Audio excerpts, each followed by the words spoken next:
Great. Well, thanks everybody so much for joining us. My name is Tessa Archibald. I'm a policy associate for the Animal Welfare Institute, and I manage the Homes for Horses Coalition.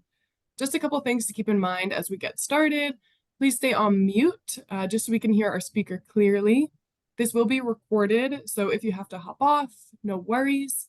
And if you registered before today, which you did to have to join this, you will get the slides afterwards, and you'll get some great resources from Sandy. So thanks for sharing those, Sandy.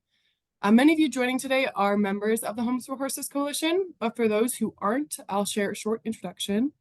The Homes for Horses Coalition has been active since 2007, when it started as a unique coalition to help horse rescues and ultimately help equines by ending horse slaughter. Today, HHC is led by the Animal Welfare Institute and American Wild Horse Conservation, and it has over 500 members who are equine rescue directors, equine professionals, and equine advocates located all across the country. HHC is dedicated to providing spaces for collaboration and connection within the equine rescue world, as well as furthering advocacy to improve the lives of equines through legislation and policy. We have a great speaker joining us today, Sandy. Sandy is the founder of Fundraising TV and the Chief Encouragement Officer at Get Fully Funded, where she shows passionate nonprofit leaders how to fully fund their big vision so they can spend time saving lives instead of worrying about money. She has helped dozens of small animal welfare nonprofits go from nickel and dime fundraising to adding 6 figures to their bottom line. As a trainer, she shows her students how to find ideal donors, connect with them through authentic messaging, and build relationships that stand the test of time so that fundraising becomes easy and predictable. Sandy has served as a volunteer and board member for a variety of animal rescue nonprofits, including Animal Legal Defense Fund and Horse Haven of Tennessee. Sandy's based in Tennessee. Find out more about her fundraising system at getfullyfunded.com. And please, Sandy, take it away. Thanks for joining us today. Great. I'm glad to be here, and I'm so grateful for that introduction because then I don't have to spend a ton of time on it. But I do want to make sure you guys know I'm a fundraiser. I love fundraising. This is good news for you. And I have been a volunteer, a board member, and an adopter with my local horse rescue. So I get it. I understand what you do. And we were just laughing about I've had calls with clients when they've been at the barn because somebody was there floating teeth or the farrier was there. So I get all of that. I had a wonderful Appaloosa for many years. He was grouchy as the day is long, but such a sweet ride and heartbreaking for me when I lost him. And then we've had a couple of rescues in our backyard, and that's been a lot of fun. So I just want you to know I get fundraising and I get horse rescue so that you're in really good shape today. Okay, so we're going to talk about finding new donors. And here's what I want to do as we go through the content today. If you have questions, go ahead and type those in. I'm going to try to keep my eye on the chat as we go because I know some people get really stuck. If I say something you don't understand and you ask the question, and if I don't answer that until later, that can be a big roadblock. So I want to try to answer questions as we go, okay? And thank you to those of you who have your video on. I love that because then I can see your face and I can tell if you're getting it. You're going to see me look off that way because that's where my screen has your faces. So thanks for that. All right, let's dive in, shall we? You can raise more money when you have a big loyal donor base. Having lots of people in your donor family just makes everything easier. But I know if you are the main person at your rescue or if you're the only one, then fundraising and bringing in new donors could be one of the last things on your list from day to day. I get that. And so what I want to try to do today is give you some very practical ideas that you can use right away to go find your next 100 donors. How does that sound? Good? Yeah, everybody says, yes, thank you. These are things that you can do. You can get volunteers to help. None of this is really all that difficult. It will take a little time, but it's all real doable. So what we're going to cover today is how to find the low-hanging fruit that you may be overlooking. So there may be donors around you already or people who are ready to give, and it just hasn't occurred to you to ask. That is one of the biggest pieces of sad news that I see a lot. it's an obstacle to growth is when we just don't ask people to give. So I want to show you how to look around and see who might already be around you that would give you financial donations if you just ask. I want to give you a marketing tactic that can help you laser in on your ideal donor prospect. Because the truth is, not everybody is going to give to horse rescue. We think they should, not everybody's going to. And sometimes we target the wrong people. And we're going to talk more about that in a little while. And then I want to share a few examples of what's working for others. Now, if you've ever been in my webinars or around me, I love showing examples because I think a lot of us, we get concepts, but trying to figure out how to put that into practice is a whole different thing. So I like to show you examples just to make that easier. Okay. And everybody says, yay. All right. I want to look at some techie stuff first. I've been doing fundraising since 98, so a long time, and I've taught hundreds of classes at this point. I used to teach a fundraising 101 for the Association of Fundraising Professionals, and this is some basic stuff that we teach in all those classes. So I want to just run over it real quick to make sure that you have some understanding. The first is a report that's done every year from Giving USA, and it shows where money comes from and where it goes. And it's just really interesting. So if we look at this pie chart, we see that in 2022, almost $500 billion were given in the US. Let that sink in a minute. Across the board in the United States, $500 billion were donated. That's a lot of money. So if you ever think, oh gosh, there's there's not enough money out there. It's tough times. People are struggling. There's no money. Oh yeah, there's plenty of money. You just need to get a tiny little percentage of that 500 billion and you're going to have all the money you need. What's really interesting is when we look at the pie chart, and the very first number is 64% of giving by individuals. So that tells us that the most money that's donated does not come from foundations. That was only 21%. And it's not coming from corporations. That's the bottom number at 6%. It's coming from individuals. Now, this number usually hovers around 75%. So it's down a little bit if we look at individuals and then bequests. So that's 73%. It's usually about 75. But what that tells me is more giving from foundations, more giving from corporations, and we'll take that. All right. So why is this important? If you were to create this same kind of pie chart for your organization, what would be the percentage of giving that's coming from individuals? If it's not 75%, you're leaving money on the table. And the nice thing is when you have a big loyal donor base and you have 1,000, 2,000, 10,000 people giving, if you lose one donor, it is not a big deal because you have other people who are going to give. Does that make sense? Yeah. So that's the first techie piece that I want you to get, that this is important to study where to get new donors because there are tons of people around you right now who will give if you ask. And if we look across the board, the bulk of money that's donated in the United States comes from individuals, just people like us, people like your volunteers, people like your current donors. So I just want you to know that that's why this is so important.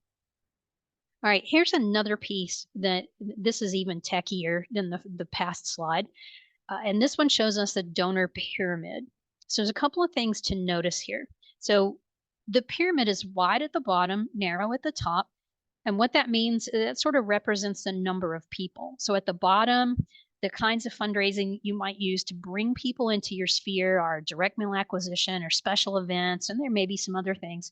And typically there's a lot of people giving through those fundraising activities, but they're not giving very large gifts. Those gifts are usually $100 or less. Then as we move up the pyramid, when you get people to renew or you do giving clubs or monthly giving, the donation amounts tend to go up. And then we move into major gifts. You see there's fewer people giving, but the gift size is larger. And then planned giving is sort of the holy grail of fundraising, and that's when people leave you in their estate. So it's important if you want to get the really big gifts, if you've ever looked around at other organizations and thought, how in the world do they get $1 million donations? They're working on the top part of the pyramid, and you have to feed the bottom part of the pyramid in order to get people to bubble up or to cultivate them to move up. Okay, so it's really important that we're constantly bringing in new donors just to fill the bottom of that pyramid. Now, I could spend the rest of the hour talking about that, but I just want you to get that, oh, this is important. If we want people to give big gifts, then we have to get new donors in. So if we want more major donors, we have to always be bringing in new donors. So right there's a nugget that I want to put a really fine point on, and that is you can't just focus on donor acquisition every now and again or when you want to. You have to do this all the time in order to build that big loyal donor base. All right, now let's get into some practical stuff. Are you ready? Got your pen? Ready to take some notes? Let's do this. All right. The key to building a big loyal donor base of people who are going to give whenever you ask is to start with the right people. So I mentioned earlier, you can't just go out and expect everybody to give because they're not going to. You see, people have their favorite causes. Some people love the arts and they don't care about animal welfare, and other people are all about their alma mater and they don't care about the cancer society or things like that. And the truth is, you can't make people change their minds. People give to where they want to give to. So it's smarter to find the right donors, to find people who either love horses, they grew up loving horses, they've had horses, they can't stand the thought of any animal being abused or neglected. Okay. So then if we look at this picture on the slide, let's say that represents everybody in your community. Who exactly are we looking for?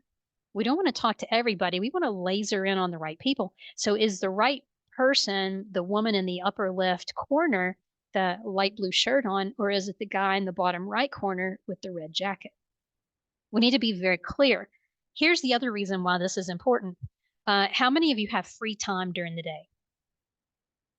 Got lots of free time during the day? Thank you for laughing. I know everybody's laughing, going like, "Are you silly? We don't have free time during the day." Of course you don't. You don't. And that means that the more effective you can be in reaching out to new donor prospects, the more results you'll get for your effort. So if you're just trying to get anybody to give, you're wasting time. So we need to laser in on the right people to get the most return on the investment. All right, here's a couple of things that tend to get in the way. And if you're doing any of these, I want you to just go, well, isn't that interesting? I'm going to stop doing that. The first is the passion myth. How many of you are very passionate about rescuing horses? All of us, right? Because goodness knows there's so many other things you could be doing other than horse rescue work because this is not easy. Working in a nonprofit, running a nonprofit, none of this is easy. Am I right? Right. Yeah. So sometimes when you're very passionate about something, it's really easy to think, well, I need to go find other people who are very passionate about this. I remember having this conversation with the founder of a horse rescue, and she said, well, we just got to find more people who are passionate. And I said, no, we really don't. They don't need to be passionate, they just need to care. So their level of care does not have to match yours. They just need to care enough to hit the donate button or to write you a check. That makes sense? They don't have to be passionate, so we can let that go. We don't have to find passionate people. All right, the other thing is we got to stop buying into broad appeal. What is broad appeal? Well, broad appeal is when we think, well, everybody ought to care about horses. Horses are amazing creatures. They're so smart and they'll teach you so many things, and everybody ought to care about this. But they don't. Isn't that right? There's a lot of people out there that have other concerns. I remember several years ago, there was a woman in Florida that just lost her mind, and it was on a story on the news, and she was saying, we have got to stop building animal shelters until every child in foster care has a home. That was her opinion, and it's perfectly okay to have her opinion, but that was a good example of not everybody believes in the same thing, not everybody values the same thing. So we can't just say, well, gosh, everybody ought to care about this, because they don't. And that's okay. We just have to understand that. Inconsistent outreach is the third thing that gets in your way, and that's working on finding new donors whenever you think about it. Now, I've already said you got to work on this all the time if you want to build the donor base. What does that mean all the time? That means you probably ought to have something going on once a month where you are actively looking for new donors. That means you might want to think about if you have a table at the local co-op, or if you're at Tractor Supply for whatever event, you want to be talking to people about joining your family of donors. So not just here's the horses that we have available, or we're recruiting volunteers, but here's your opportunity to give as well. All right, now I want to take you into another little piece of techie that's really going to pull all this together for you. And this is another just fundraising 101 piece. We call it concentric circles. Looks like a Target logo, doesn't it? We're going to Target. Uh, Let me explain how this works, and this is going to help you as you start thinking about, well, where in the world do I find new donors? So the trick to the concentric circles is to understand what all these circles are, but start in the middle and work your way out. So the inner circle, or the bullseye, is where you're going to find people who are already invested in your mission and care the most about your work. So who is that exactly? Well, we're going to talk about that in a minute. The next circle out is people who are very likely to give if they're properly inspired. The circle out from that is people who care about your cause but don't know about your nonprofit yet. And that's where spreading the word and doing some marketing comes in really, really handy. And then the farthest circle out is people who don't give to charity at all, so you can ignore them. So we want to start in the center and work our way out to build the donor base. All right, you guys with me so far? Now, I realize it is afternoon for a lot of us. It's lunchtime. You got to put your thinking cap on, because you're either hungry for lunch or just had lunch. We're going to get your thinking cap on. All right, so let's talk about each one of the first three boxes. We're not going to worry about the furthest circle out. All right, your inner circle. How are you asking these people to give? Now, one thing you have to remember as a fundraiser is that nobody wakes up in the morning and says, oh, what a good day. I feel like giving some money away. What nonprofit should I give to? Now, 10 years ago, I would have said, oh, where's the yellow pages? I'm going to find me a nonprofit. But nobody uses the yellow pages anymore, right? It doesn't work that way. It is not the donor's responsibility or the prospect's responsibility to wake up, take the initiative, and send you money. It is your responsibility to remind them you're there, you're doing good work, and to ask for their help. You got that? It is your job to ask for their help. If you don't ask, you may not get. Okay? So if you have not been asking lately, I would recommend that you do. All right, let's talk about who is in this inner circle that you should be asking. So, starts with your board. Now, some of you probably laughing inside going, she don't know my board. Oh, I probably do. I've been doing this work for almost 20 years. I've seen it all. As a matter of fact, when I first got on the Horse Haven board, they spent a lot of time talking about what kind of shavings to put in the stalls and whether we were going to feed Purina or Triple Crown and why. And I said, this is not a productive conversation. And so I had a big hand in pivoting that board where it became a fundraising board. So if you've got questions about that, like we can have a whole other conversation about how do you shift your board. But here's the bottom line. Your board members are leaders of your organization and they should be making a personal financial contribution. And if they are not, that is a problem. There are grants out there that have a little box that you have to check that says 100% of our board gives. And you're going to find donors who want to know how much of your annual budget is given by your board. And it's really, really embarrassing when you don't have good answers for those questions. So ask your board. If you're not running a board campaign, you should. January is a real good time to do that, to get people to pledge what they want to give this year. Even if they say, well, I'm going to give in December, that's fine, but I want a pledge card now. And January is already gone. We're in March now. Now is another real good time. Now is always a good time to run a board campaign. So if you've not done that, it's a real good time to say, hey, we need everybody to give something. Here's a pledge card. You can give it now. You can make monthly payments. You can give it in December, whatever you want to do. It's all good. All good. Side note on boards, do not let people off the hook who give you a couple of worn out saddles and say, that's my contribution. All right. That's not okay. And again, that's a whole other conversation we can have about what your board should be doing. But the point is, if you're not asking your board to give, you should be. Your volunteers, ask them to give. I know that one's a little tricky because you may say, but Sandy, these people give their time. And if your organization runs like Horse Haven, we had a morning shift and an afternoon shift every day, 7 days a week, and people committed. So the same people were on the Monday morning shift every week, and the same people on the Sunday afternoon shift every week.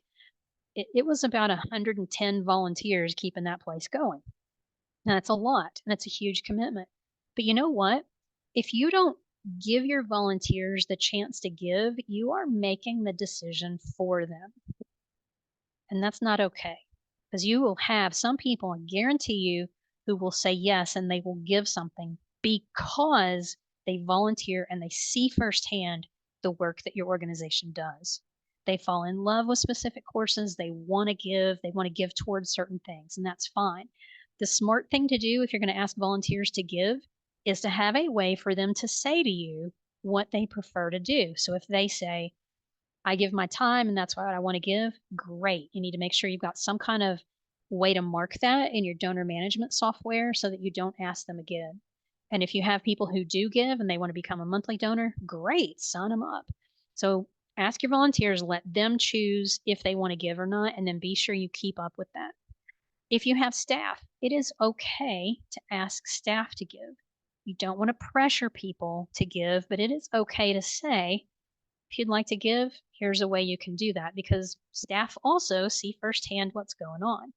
I find a lot of times that staff like to come to events or shop the silent auction, and that's a way that they can contribute, or they will purchase things that are needed and not turn it in on an expense. Just keep your eye open on all of that, but don't not ask staff just because you think they either can't afford it or they don't want to. Your adopters and fosters, same thing. Adopters might be some of your best donors if you let them. We adopted a red dun quarter horse from Horsehaven, gosh, easily 10 years ago, and he's wonderful. His name is Buddy. He's very old now, but still hanging in there.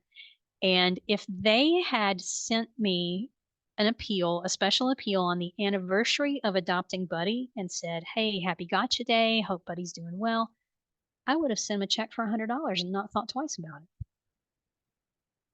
If they had remembered and celebrated that event with me, absolutely I would have made a donation. Don't overlook friends and family. Sometimes you have people who don't neatly fall into one of those other categories, but they are either friends of yours personally or friends of the organization that might be willing to give. Sometimes that is over low-hanging fruit that gets overlooked. So don't overlook that. All right, so hopefully I've at least stirred your thinking a little bit on some of these people in your inner circle. A lot of times when I start to ask these questions with clients, they'll go, yeah, we ask volunteers. And I'll say, when was the last time you asked volunteers? And they start thinking about it and they're like, oh yeah, it was probably 3 years ago, 4 years ago. That's not good enough. You want to give people the opportunity on the regular, because remember, it's not their responsibility to remember to give, it's your responsibility to ask. All right, let's go to the next circle out. These are people who are very likely to give if they're properly inspired. Now, you guys know how to inspire people to give, yes? Stories, I heard somebody say. Absolutely. Photos, before and after photos and stories. And so let's take a little deeper look at how do you find these people? How do you engage them? And what do you say? A lot of times it's the person that these people know that causes them to say yes. So a lot of these people who are likely to give are connected with somebody in the inner circle. So they could be friends, coworkers, acquaintances on Facebook. These people could be event attendees. They could be somebody who's come to your open house. They've got some connection. There is some link somewhere, somehow. And so then you can start to figure out, based on who you've got, what's the best way to ask them. Peer to peer is incredible. And what that is all about is somebody, let's say in your inner circle, who asks their friends to give. And the strength of that relationship is what causes that prospect to say yes, because their friend is involved in the organization. And so they trust that their friend is involved in something good. So having a peer to peer campaign with board members, volunteers, adopters, fosters, whomever, that can work really, really well. House parties are another great tool for bringing in and leveraging those relationships. We used to have a kit at Horsehaven that we put together. It was a box, it had all kinds of stuff in it, and you could make this a digital kit if you wanted. It had brochures and pledge cards and all the things. So if somebody wanted to do a house party, they would swing by the farm, pick up the box, go do their house party, and everything they needed was inside. They could invite their folks over and hand out all the literature, and I think there was even a video they could play. So they didn't necessarily have to know a whole lot about the organization. Everything they needed was in the kit. So that can work for you as well. Tours can be fabulous. I'm a big advocate. If you have a farm where you can bring people in for tours, of doing this on the regular. Now, one of my favorite clients is she's an HHC member, and that is Becky Roy at Draft Gratitude. They rescue big draft horses, and she's located in New Hampshire. She has basically an open house. She calls it a visiting day, one Saturday a month, every month. And she gets new volunteers and new donors, new sponsors, new partnerships, new opportunities, and a handful of donations every time she does a visiting day. And it works really well. You know why? If you have people who love horses but don't spend a lot of time on a farm, or they've never been around them, that is candy land for them to get to come and see what you're doing and smell the barn smells and see the horses. Those are the ones like, can I pet the horse? Because they're so excited. They're not in there day in and day out like you are. So those tours or visiting days can be really powerful just for getting people in. I find that when people see firsthand for themselves what's happening, they are more likely to get involved, whether that turns into them being a volunteer or a donor, or there's somebody who can connect you with other people. But you will get something amazing out of every single time you do a tour. Now, tours could also be a company who calls you and says, hey, we want to bring a group out just to see what you guys do. And can you do a little volunteer activity with us at the end? That can happen too. I've done that a ton in my career as a fundraiser. So be ready for those sorts of activities too. And then events, both fundraising and friend raising events. And if you do any kind of adoption days, those can be great too. We used to do an adoption day at Horsehaven one Saturday a month, and people would come out to meet the horses. We got to meet them and talk to them, and it was great. It was a really good way to meet people. And it also gave us a reason to publicize what the organization was doing. So we had an opportunity to send out a press release and to do a whole lot of sharing on social media and all the things. So something like that helps you spread the word in addition to getting people out. And on a good adoption day, we might get 3 or 4 horses adopted out, which that's pretty good. We'll take that. All right, so there's lots of ways that you can engage with those people in that one circle out. You need to be ready with stories. Heart-tugging stories are what inspire people to give. And it doesn't have to be, oh, this horse was on death's door and we rehabbed this horse into a beautiful horse. It could be that, or maybe not. It could be something slightly different. It could be, that somebody adopts the dream come true horse from their childhood, or they're just really happy because the horse that they took home is just fat and happy. Like I think Buddy's a real good example of that. We've not asked Buddy to do a hell of a lot since he came to our house, and he lives on an all-you-can-eat buffet. And he's an old man and has no teeth, but he's living his best life. Life is good. It's good to be Buddy right now. All right, so are you getting this? Stories are important. You can have some really amazing stories. I will tell you a story about one other horse from Horsehaven. This horse had been used in some kind of satanic ritual, and yeah, it was horrible. And they cut off his tail, and not the bone, but just all the hair off his tail, and he was a hot mess. And it took a lot of patience and a lot of time. We actually almost adopted that horse. He was an Arab, beautiful horse. Uh, and the day that my daughter and I went out to look at him, he had pushed another gelding through a fence trying to get to a mare. And they said, we know you have a mare and a gelding, so this is not going to work for you. But another lady, and we were like, okay. And that's actually when we took Buddy home. Another lady who rides competitively and does dressage and hunter jumper, she came out, fell in love with this horse, took him home, and she had the time and expertise to do some training.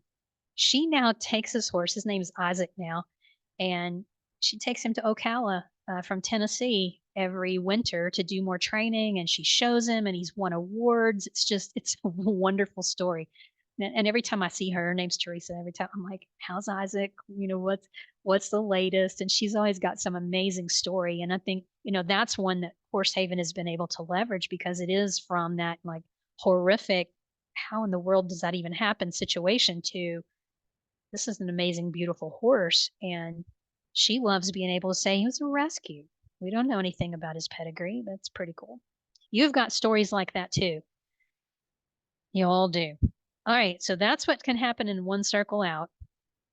So let's talk about second circle out. These people who care about your cause but don't yet know about your organization. That to me, this is the magic circle where you have to put your thinking cap on. It's pretty easy to exhaust the inner circle, and what you have to do there is put a plan in place so that you are consistently asking those people, especially as you bring new volunteers in and new adopters, new fosters and all the things.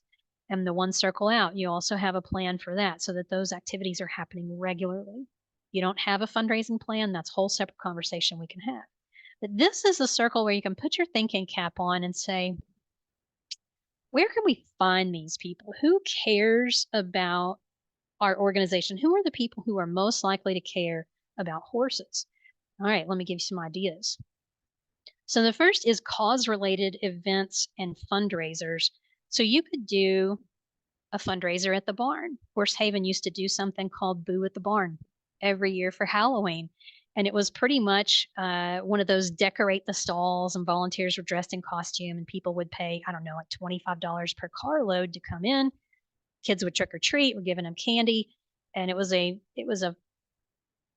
really cool cause related event because people were coming to the barn. So it just accomplished a lot of things. But it doesn't necessarily have to be an event um, at your space. It could be an event that's held somewhere else. It could be a giant house party. It could be something else where you're very focused on the horses and the fact that these horses need our help. So it could be that. That could be a way to find new people. I love ask events. I think they work really well. And those are the kind of events where you might do them in a ballroom. I've actually seen this done in a barn. My local therapeutic horseback riding center has a couple of huge barns, and they set up round tables in there. The key to that event is having table hosts, and they fill the table with their friends. Birds of a feather flock together. So if they care about the organization and they fill that table, you're going to have 8 or 9 more people there who are also most likely to care. And then if you do your program in a smart way where you're talking about the work you're doing and the need, and you ask people to give, you're going to get tons of people raising their hand or raising their paddle and making donations. So those kind of events and fundraisers can work really, really well. Vertical partners is another one that can work really, really well. So Becky Roy has a tack shop in her area called Cheshire Horse, and it's a tack shop. They sell all kinds of stuff in there. I've been in there. It's a very nice store. And they do events together. Now think about it. Here's the reason it's called vertical partners. The people who Becky is looking for that are going to be great donors to her organization are the same people that store wants to attract. It's the same people, right? So when you can take a nonprofit and you partner with a store and you have the same audience in common, then partnering makes a lot of sense because you're going to raise awareness, you're going to get new supporters, they're going to get new volunteers, you're going to get new interest. So looking for those businesses in your area that are serving the same audience that you are, that's going to be a great way to find new donors. Speaking gigs can be fabulous, fabulous. If you have not been out to your local Rotary Club to talk about what your organization does, I would highly recommend it. Rotary tends to be made up of people who are very community minded and they care about a whole lot of things. I would do that, and then I would look and see if there are other groups that you could go speak to. Now, you have to have a good talk and you have to have a strategy for how you're going to get people's names and email addresses, but this can work really, really well. I've done it myself, and I've had lots of clients who go out and do this, and it just works. And it doesn't cost you much except your time. Targeted ads can be productive. Facebook ads, Google ads, they can be a little tricky. So if you want to try targeted ads, especially ads trying to get people to come and move to um, joining your email list, or ads that try to get people to your visiting day, or ads that promoting your event, that can work. I have seen people try to do ads just to get people to donate, and it normally does not work well. Because think about it, you're normally putting an ad in front of people who don't know a lot about your organization, and you're cold calling people basically to make a donation. That's too big of a jump. But if you say, "Hey, um, we think that you're like us, you care about horses, come out for our visiting day. It's free, and we'd love just to show you around," you may get some takers on that. So there may be other groups or other audiences in that second circle out from you. If you have a thrift store, if you do any kind of a tax sale on the regular, if you have other kinds of things that are unique to your organization, those might be great opportunities to find new donors. I was working with a therapeutic horseback riding center in North Carolina several years ago, and they did have a tax shop. They ran it like a thrift store, and they got all kinds of stuff donated. They were open just a couple of days a week, but that was a great opportunity to have something on the counter or somewhere that says, "Hey, want to find out more about us?" And either have a brochure or a place where they could hit a QR code right there, something to get them to take that step of opting in to hear more information. So look around and see what you've got going on, because you may have some really cool stuff. The point is, always have your donor sniffer on, because there are people around you who would probably give if they knew about your organization and if they were properly inspired. All right, I'm not done yet with the practical tactical. So, who are you overlooking? Look at current and former fill in the blank, current and former board members. I told you I was on the board at Horsehaven, and I think I was on that board 6 years, 8 years, something like that. I rolled off. I have not heard a thing from them except when I get an appeal that everybody else gets. If they were to reach out to me as a former board member and say, "Hey, we're doing this campaign, would you give a matching gift?" I would say yes. I used to sponsor their event all the time. And, when's the last time I got asked to sponsor that event? Years ago. Remember, donors and prospects do not wake up and say, "I feel like giving money away." You have to ask. So think about current and former board members, current and former volunteers, current and former who else. Don't overlook vendors. A lot of times people go, "Oh, we'll ask our farrier to give." Farriers don't always. They're not always in a position to give. Neither are your vets. But then think about, who else do you spend money with? What about your hay provider? What about where you get your feed? What about the people who do pest control or waste management or anything like that? Your utility company. Y'all, I have gotten sponsorships before from the pest control company and the waste management company. And you know how I got those? I asked. It was that simple. I sent them a nice letter and said, "Thank you so much for doing your job. We appreciate it." And I got a phone call from the waste management people, and they said, "Nobody has ever thanked us for doing our job before. We want to give our services to you for free now." Like, okay, great, let's do that. So don't be afraid of asking people, because the worst they can say is no.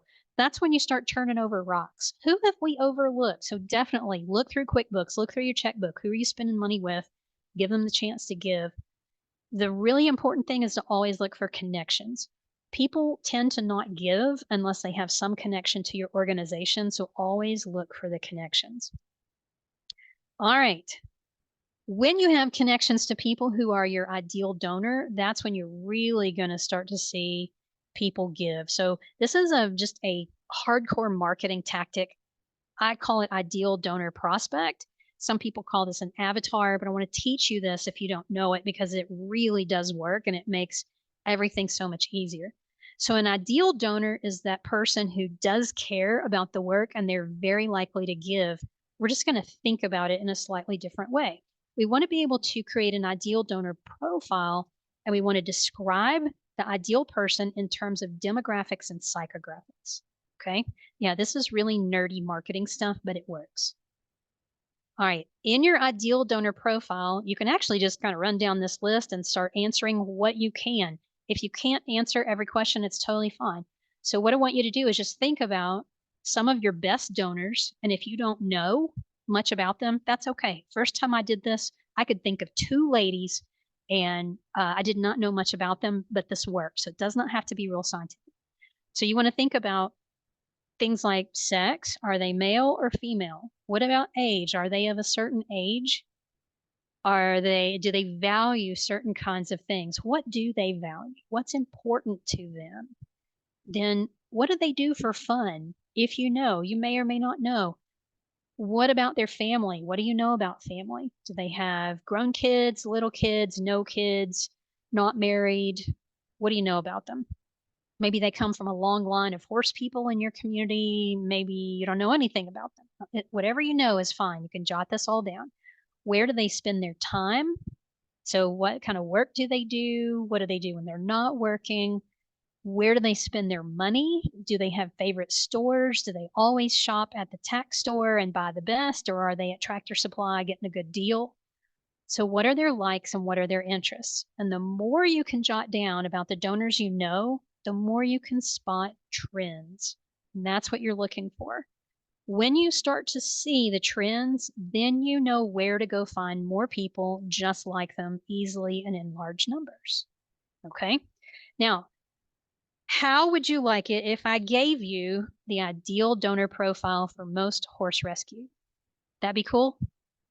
Yes, please, everybody said. Excellent, because I've done this work for you. Go ahead and take a screenshot of that, or just remember Tesla's going to send you the slides. Here's who you're looking for. It is mostly women. Big surprise there, right?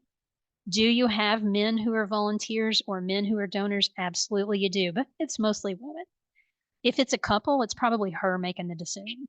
Your best donors are 35 to 85. They're probably middle aged, which is good news because that means they probably have discretionary income, unless they have a big farm of their own. And in that case, they're spending all their money on their own animals. They can't stand to see any life mistreated or neglected or abused. Animal abuse just does not fly for them. They're very sensitive. How many of you have seen those commercials on TV for ASPCA with Sarah McLachlan? Yeah. None of us can handle that stuff. We were like, change the channel. We can't deal with it. But those commercials were not meant for us. They are meant for people who are a second ring out that care about the cause but need that invitation. They need to be inspired. That's my thinking on that. All right, your ideal donor probably supports human causes like the food bank, domestic violence shelter, CASA, and so forth. They have pets. They probably have horses, or they used to, or they would like to. They probably have cats and dogs. They are probably moms with kids and or grandkids. They are active with those kids, or they're active in community groups or church if they don't have kids. They are probably volunteers or adopters, or they want to be volunteers or adopters. And they like to get a good deal. They're all about like, let's get a good deal. So I'm curious, how many of you are reading that going, geez, that's me? Yeah, it is. We are our own ideal donor. We sure are. And that's why we are so involved. All right. So then the question is, where can you find these people easily and in large numbers? Because the truth is, building a donor base is kind of like packing a snowball. If you're going to build a snowman, you start with a handful at a time, then you add another handful and another handful, and pretty soon it gets big enough where you can put it down and roll it around the yard, right? That's how this works. So if you don't live someplace where you have snow, trust me on that. That's how this works. So building your donor base is a lot like that. It can be one or two at a time here and there, and then you get better at it, and it's 3 to 5 at a time, and then it's 10 at a time and 20 at a time. And let me just tell you, it's so much more fun when you can get 10 or 20 at a time rather than one or two at a time. But you have to do the one or two at a time. You have to walk before you can run.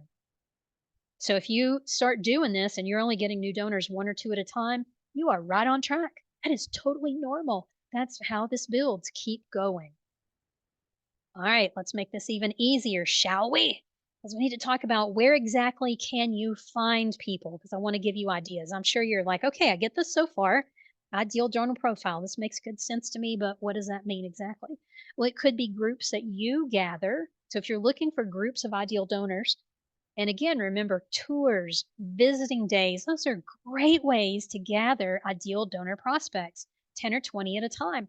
And then you just want to make sure you're getting everybody's name and email before they leave. And that can be as simple as having a sign up sheet or having a QR code where they can opt in for something. That's what Becky does at Draft Gratitude. It could be groups that someone else gathers, and that could be going out to speak to Rotary Club.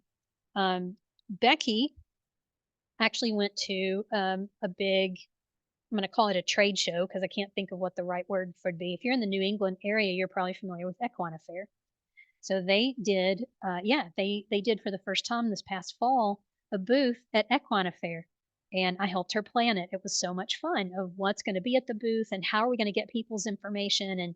And she was pretty successful in getting a lot of new names and emails for her email list. She raises a lot of money through email and on social media. So just getting in front of people and exposing them to the world of Draft Gratitude is paying off. Now, we had to play the long game because it did cost something to get everything ready and to be there, and there's an opportunity cost. So not just the financial cost, but while you're preparing for that, you can't be doing something else because you can only focus on one thing at a time, right?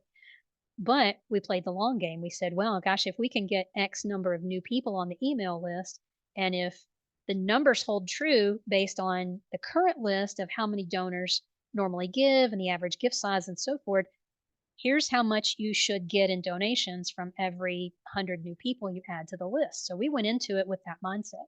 And so far it's working and paying off.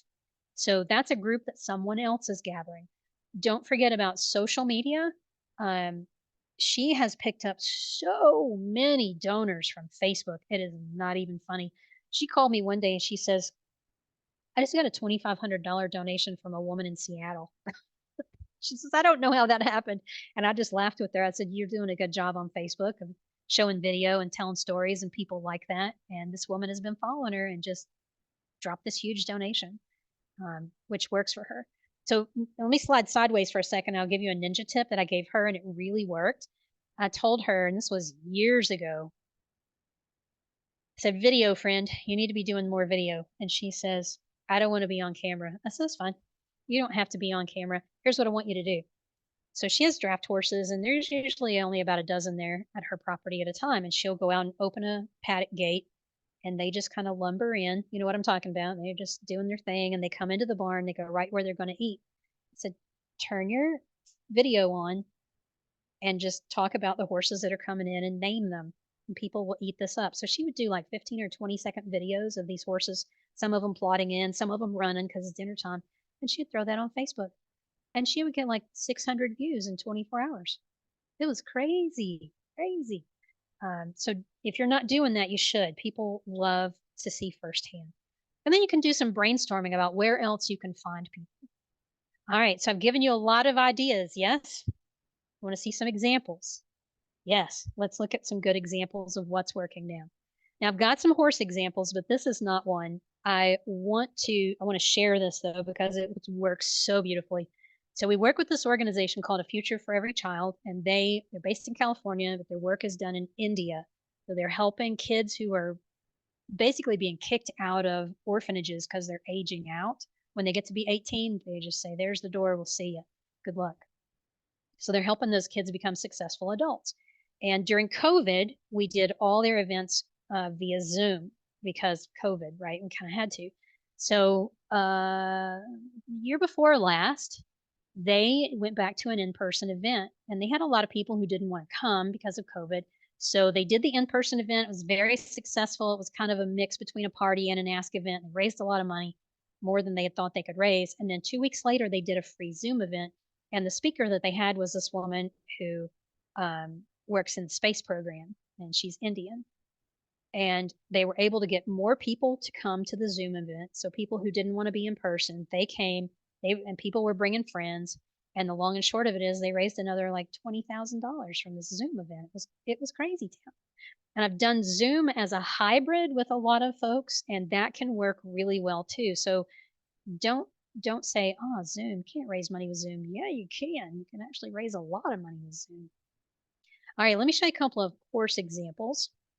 So Horse Haven, we've been doing this event and they still do it. It's called Dancing for the Horses. It's a takeoff on Dancing with the Stars. Maybe you've seen that. So this event, the first time I went, they raised, I don't know, I think maybe $16,000, and they probably only cleared 10 or 12. You can always have expenses, right? And I got involved and said, "Oh, we need to change this and this." And the director said, "Great, you're in charge." Okay, well, I walked right into that one, right? So we upped the sponsorships. We got a good committee in place, and we turned that event into a six-figure event. The last year I was involved, we raised $117,000. That's a whole other story I could tell you, but it can work incredibly well. That one just is a fun in-person event. It's a big party. People love it. It's easy to get sponsors and treat people well, and sponsors come back year after year, has a silent auction and the whole thing. That works incredibly well. So does it have to be a dancing for the horses? No, really, what do dancing and horses have to do with each other? Nothing. Why did this work? It worked because of the energy that we put behind it. And you can take, I'm convinced, any event, put the right amount of energy behind it and make it successful. But I just wanted to show you that one. So if you want to see more about that, you can. If nobody in your community is doing a Dancing with the Horses kind of event or a Dancing with the Stars, this can work. Facebook fundraisers also working now. I saw Jamie had popped in. Facebook is still the number one for sales results and outreach, apparently. It is. You know why? Go back to that list that we looked at of who your ideal donor profile is. Those people are on Facebook. That's the demographic that's hanging out on Facebook because we ain't got nowhere else to play. We don't like other stuff. We don't like learning new stuff. We're comfortable here. We like it. We have so many clients that do really well on Facebook with everything from birthday fundraisers to $5 Fridays to just incorporating a Facebook fundraiser along with an appeal that's out or along with another campaign. So the sky is really the limit. This is an example from Hidden Pond Farm. And what I love about this, it's a nice photo. And what pops out at us is Desperado says, "Let's do lunch." I love that. Since when was the last time that a donkey said anything to you? I love it. I love it. All right, so that one works well. Here's something that Becky's been doing, and I wanted to include this just to show you. So remember I told you she just gotten really good at telling her story on Facebook. And so she's now started doing this Fun Fact Friday. Her people fall in love with the horses on her farm, and so she does this like who eats the most grain.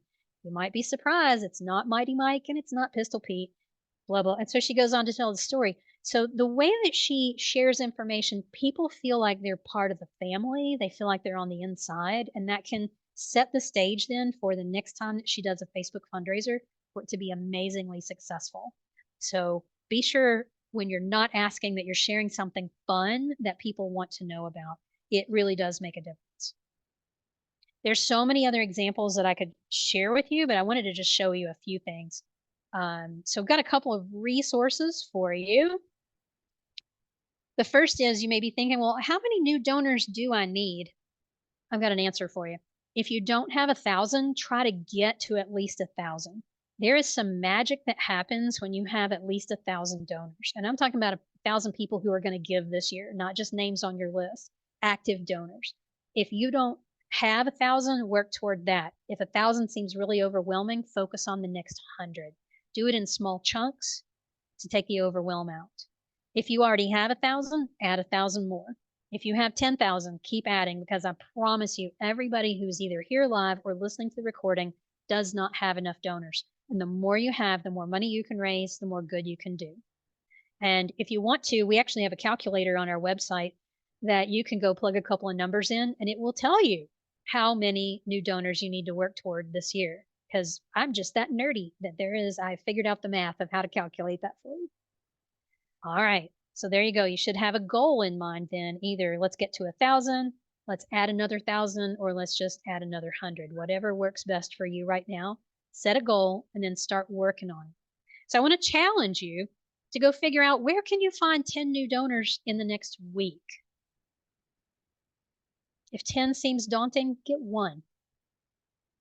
The first one's the hardest, and then they get so much easier after that. Where can you find 3 groups of 25 or more donor prospects in the next 6 months? I mean, maybe you have multiple Rotary clubs within your service area like I do. I could probably get to 8 or 10 Rotary clubs easily in my area.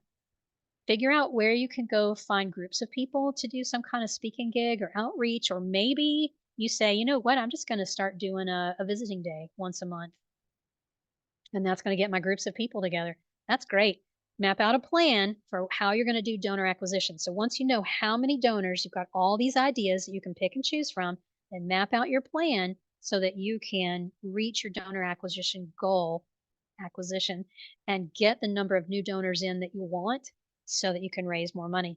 Be sure and track and celebrate every new donor because they all matter. All right, y'all. Phew. We have covered a lot of ground today, and I'm curious what you have learned. If something sticks out at you, I would love to know. I would like for you to at least look back through your notes and see what you think the biggest idea or aha is. Circle it and get started working on it in the next week or so. That is how you get the most out of a webinar, not just this webinar, any webinar. You got to take action on what you learned. Otherwise, well, that was just fun. I don't want this to just be fun. I want you to go do something with it. So circle your best idea, book some time on your calendar somewhere in the next week so you can get started on it. Now, if you're sitting here going, well, this was great, but I have more questions than answers, I do want to share one more resource with you, and that is a program that we have called Fundraising TV. So just in case you want a little more help, Fundraising TV is going to hold your hand and walk you through every single piece of fundraising and growing your nonprofit. It's delivered in on-demand videos that are 15 minutes or less. Every video comes with a whole bunch of handouts with templates and checklists. So we just take all of the work out. And there are dozens, like probably close to 50 swipe files. If you like the examples, you're going to love the swipe files because that's all they are. And there's examples of everything from digital appeals to Giving Tuesday campaigns to Last Chance to board giving, you name it, it's in there. So if you're interested, come take a look. You can work through it at your own pace. You can use it like a vending machine and choose what you need in the moment when you need it. I think it's pretty cool, and I wish that I'd had access to something like this when I was learning fundraising. It would have saved me so much time and so much DIY mess.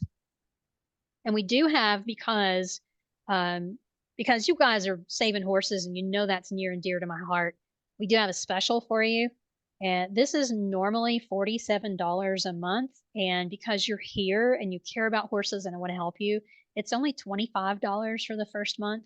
So that means if you want to sign up, go to this link, getfullyfunded.com/TV-horses. You can sign up. It's only $25. Take advantage of it for a month. If you like it and want to stick around, then it's going to kick up to the $47. If you don't like it, just let us know. It's real easy to cancel, and there you go. You're on your way. So there's so much more I could say about that, but I also want to make sure that we're ending on time. And so I want to go check the questions. If you have a question you didn't ask, drop it in the chat. All right, Kelly, thank you. The reminder to always be looking for donors and that they are people, not companies. Yes, yes, yes. Your best donors are just people, just like you. That's right. Yes, Janine, you're so right that a $5 inspired gift can be $50 at Christmas and so forth. Yes. I was working with an animal shelter last fall, and they had a donor who had given, like, I don't know, maybe $1,000, $2,000 at the most. They dropped 10 grand for their Christmas campaign in December. We all went, where'd that come from? That was fun. Yeah, the better job you do of giving people a great experience throughout the year, the more likely you are to see the great big gifts at Christmas time, which is fun. All right, Tessa, jump in here. Yeah, thank you so much, Sandy. That was fantastic. And we You are have so welcome. some awesome reflections in the chat as well. We do have a couple questions, which folks are throwing in there now. I don't know if you have a second to hang out. I do. Cool. We'll hang out just a minute and answer questions. When you speak to Rotary, do you ask for donations or just contact? I try to go for the easy yes, which is sign up to learn more about how you can help. I never say sign up to get our newsletter because the truth is nobody wants another newsletter. So what I do is say sign up to learn more about how you can get involved. And so then you have to be ready. if you're either passing around a sheet with a pen or you've got a QR code, you got to be ready with an email that says, hey, here's 3 ways you can get involved.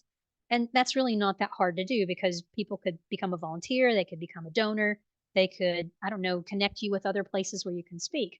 So that's pretty easy to do. Go for the easy yes first with a group like that. All right, then any suggestions on how to find groups to speak with? The first thing that I would do is figure out who in your community has a list of all the clubs. There's somebody, it might be your local library, it might be the Chamber of Commerce, it might be somebody else. Get your hands on that list. And what you're looking for is groups where that audience matches your ideal donor profile. You might look at it and go, oh, look, here's the Association of Accountants. Could that be a good audience? Maybe, maybe not. I don't know. Is it worth trying? Why not? It's only going to cost you a little bit of your time to do something like that.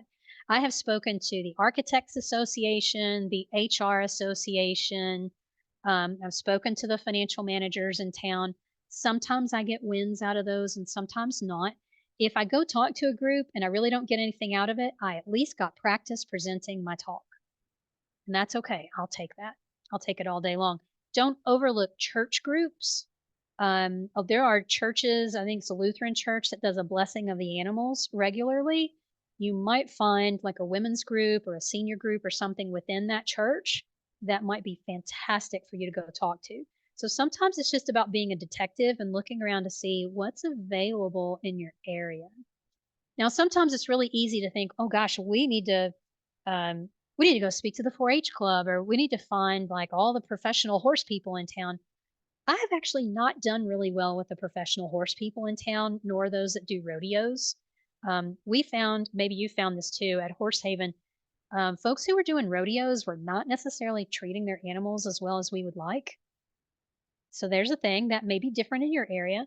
And people who were professional horse people were just very focused on their animal and showing their animal, and they did not get real excited about others until we had the right person reach out to them. So like those of us who were just horse people, but remember the story I told you about Isaac, the horse that is now doing award-winning stuff? If Teresa asks people, they say yes to her because she has the right connection. All right, so there we go. Answers to the super questions. helpful tip. I love that, Sandy. Well, Yep. thank you all so much for joining us today. And as we mentioned, you'll get the recording and the slides and a handout in your email. And yeah, thanks so much for joining us today. And thank you so much, Sandy, for speaking and having so much incredible information. You're welcome. You're welcome. I'm glad to be here. And you guys, I am in the Homes for Horses Coalition Facebook group, so don't be afraid to ask questions and tag me in there. Happy That's to come a good help. idea. Yep. Thanks all. All right. Have a good day. Thank you so much.